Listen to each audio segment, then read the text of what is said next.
እናንተው ጥቅምት 24 በታሪክ በጭራሽ አይረሳም። ምክንያቱም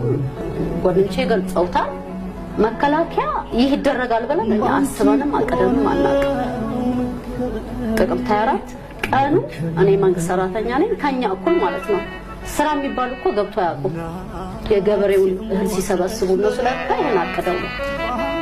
ሰው እኛ ጋር ሲያጭዱ አሉ 10 ሰዓት ላይ በቃ የሌለ ትርምስ አለ ካምፕ ላይ እኛ ኢቭን እዛ ዋናው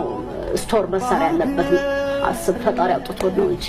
ልክ 4 ሰዓት ላይ መብራት ጠፋ የሌለ ታውክስ በቃ ከዚያ ምን ይሄ ነገር ምናምን ኢንፎርሜሽን የለው ግን ካምፕ ነው የምንኖረው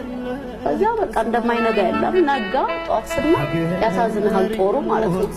ያ ስንት አይደለም ለትግራይ ለአፍሪካ ጠንካራ መከላከያ ሰራዊት እነሱ የሚንበረከት መስሏቸው ነው ያን ክብሩን የነሱት መስሏቸው ግን እሱ ያው ጀግና መሆኑ በሁለት ሳምንት አሳይቷቸዋል እንጂ 75% መሳሪያ ይዘው ሰራዊት አፍነው ብዙ ነገር ማድረግ ይችላሉ ነበር ግን አልተሳካላቸውምና በጣም ይዘገንናል ተሜን አካባቢ ነው